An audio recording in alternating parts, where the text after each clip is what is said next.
আমাদের দল প্রতিষ্ঠিত হয়, তৃণমূল কংগ্রেসের পক্ষ থেকে বিশেষ করে সংখ্যালঘু গ্রামগুলো, সংখ্যালঘু নেতাগুলো মুখ থেকে আমরা বলতে শুনেছি যে আইএসএফ বিজেপিকে সুবিধা করার জন্য রাজনৈতিক দল প্রতিষ্ঠিত করেছে। আপনারা ইতিহাস দেখেছেন যে আমরা 21 সালে রাজনৈতিক ভাবে লড়াই করার পরে শুধুমাত্র সংযুক্ত মোর্চার পক্ষ থেকে বাংলার একমাত্র প্রতিবাদী মুখ নওশাদ সিদ্দিকী ভাইজান, তিনি ভাঙড় থেকে জিতেছিলেন। আর অন্যদিকে আমরা দেখেছিলাম 77টা বিজেপির বিধায়ক ছিলেন আজকে পশ্চিম বাংলা বিধানসভায়। কিন্তু তৃণমূল কংগ্রেসের নেতৃত্বরা মাননীয় মমতা বন্দ্যোপাধ্যায় সহ অভিষেক বন্দ্যোপাধ্যায় পুরো 5 বছর, সাথে সাথে তার পুরো ক্যাবিনেট যে টিম আছে, 46টা মন্ত্রী, পশ্চিম বাংলার সমস্ত প্রশাসন, সাথে সাথে সমস্ত এমপি এমএলএ গুলো সবাইকে লিলিয়ে দিয়েছিলেন শুধুমাত্র নওশাদ সিদ্দিকীকে হারানোর জন্য। আর আমরা কি দেখলাম, পুরো 5 বছরের মধ্যে 77টা যে বিজেপির বিধায়ক ছিল তাদের বিরুদ্ধে কোনোদিন আমরা অভিষেক বন্দ্যোপাধ্যায়কে দেখলাম না যে তাদের বিরুদ্ধে কোনো সমাবেশ করেছেন, তাদের বিরুদ্ধে কোনো মন্তব্য করেছেন, তাদের বিরুদ্ধে কোনো প্রতিবাদ করেছেন। আমরা দেখলাম না মাননীয় মমতা বন্দ্যোপাধ্যায় তিনিও কোনোদিন এই 77টা বিধায়ক বিজেপি বিধায়কের বিরুদ্ধে কোনো মন্তব্য করেছেন। আমরা 26 সালে ইলেকশনে মাত্র 34 জায়গায় আমরা রাজনৈতিক ভাবে সংযুক্ত মোর্চার মাধ্যমে আইএসএফ এর পক্ষ থেকে আমরা রাজনৈতিক ভাবে বিধানসভায় প্রতিদ্বন্দ্বিতা করেছি। আমরা কি দেখলাম, ভাঙনের মতো বিধানসভায় মমতা বন্দ্যোপাধ্যায় নিজেই প্রোগ্রাম করতে গেলেন, গিয়ে কি বললেন, শওকত মোল্লার মতো একজন নটোরিয়াস ক্রিমিনালকে তিনি বললেন যে শওকত আমার ডান হাত। সাথে সাথে তিনি কি বললেন যে আমার সিকিউরিটি প্রয়োজন হয় শওকতকে দিয়ে দেবো।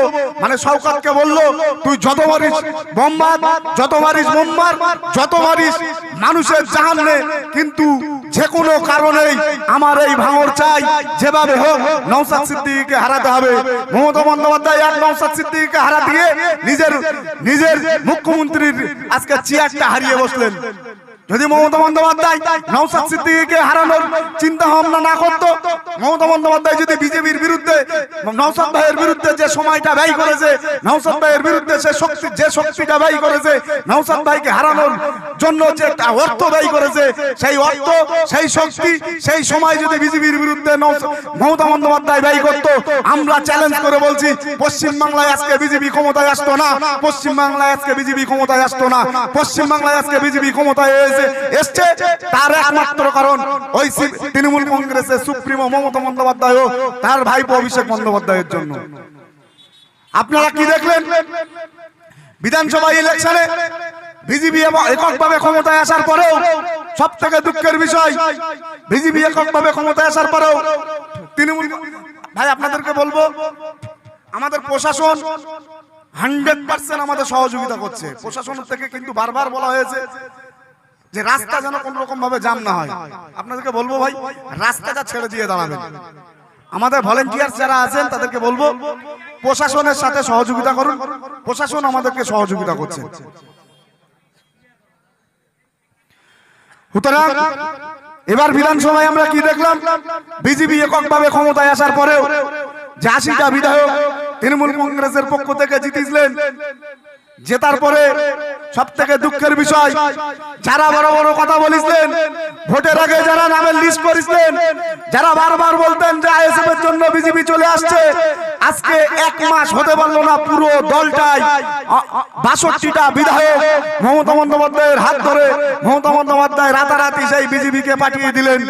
দিয়ে কি চিন্তা ভাবনা করলেন যে বামফ্রন্ট সহ আইএসএফ এর যে জোট শক্তি পশ্চিম বাংলায় মাথা চাড়া দিচ্ছে, আগামী দিনে যেন দ্বিতীয় স্থান এই জোট সরকার জোট যেন কোনোদিন না আসতে পারে, যদি থাকে বিজেপি এককভাবে থাকুক। সেই জন্য পুরো টিমটাই আজকে বিজেপিতে চলে গেল।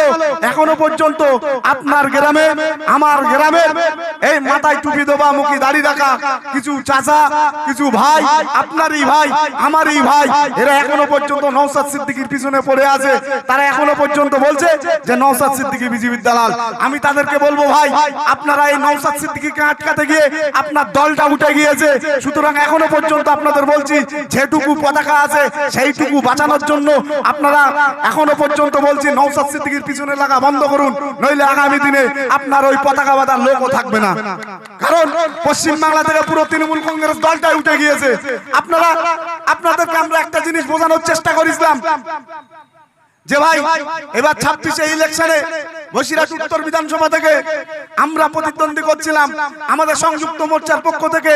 আপনারা জানেন যে আমি প্রতিদ্বন্দ্বিতা করেছিলাম বসিরহাট উত্তর বিধানসভায়, আর শাসক দলের পক্ষ থেকে তৃণমূল কংগ্রেসের পক্ষ থেকে যাকে প্রার্থী করা হয়েছিল আমি বারবার বলার চেষ্টা করেছিলাম যে ভাই তৃণমূল কংগ্রেসের পক্ষ থেকে যাকে প্রার্থী করা হয়েছে তার বাড়ি উত্তরপ্রদেশে, তার বাড়ি কিন্তু বসিরহাটে নয়, তার বাড়ি কিন্তু পশ্চিম বাংলায় নয়, তিনি ভাড়াটিয়া মাঠে খেলতে এসেছেন।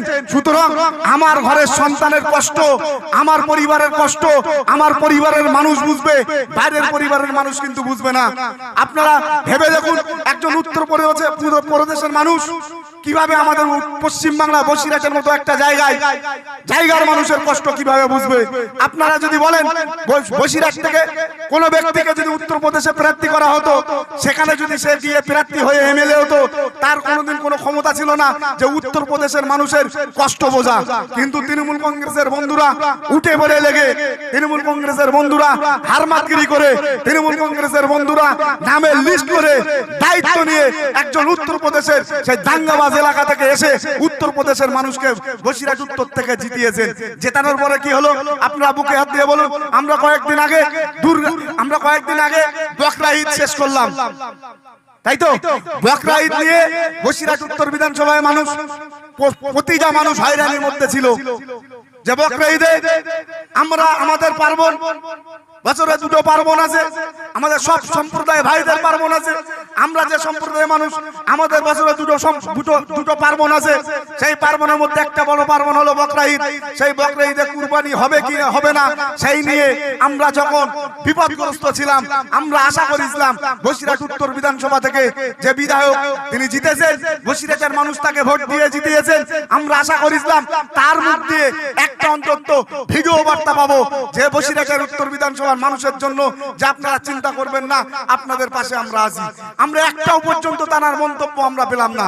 তারপরে আপনি বলুন এই ইলেকশনের পরে আজকে প্রায় 23,000-এর উপরে নাম বসিরহাট উত্তর বিধানসভা থেকে ডিলেটের খাতায় আছে, বিচারাধীন আওতায় আছে এই বসিরহাট উত্তর বিধানসভার মানুষের। আজকে বলুন আমরা তো চেয়েছিলাম যে একটা বিধানসভা থেকে যখন একটা বিধায়ক জেতে তিনি কিন্তু সেই বিধানসভার অভিভাবক হয়, সেই বিধানসভায় সাধারণ মানুষের সমস্ত রকম সমস্যার সমাধান করানোর জন্য কিন্তু তাকে আইনসভায় পাঠানো হয়। আপনি বলুন আপনার এলাকায় আপনার গ্রামে যে ভোটারগুলো যে নাগরিকগুলো আজকে ডি ভোটার হয়ে আছে তার জন্য বর্তমান বিধায়ক তিনি কি করলেন?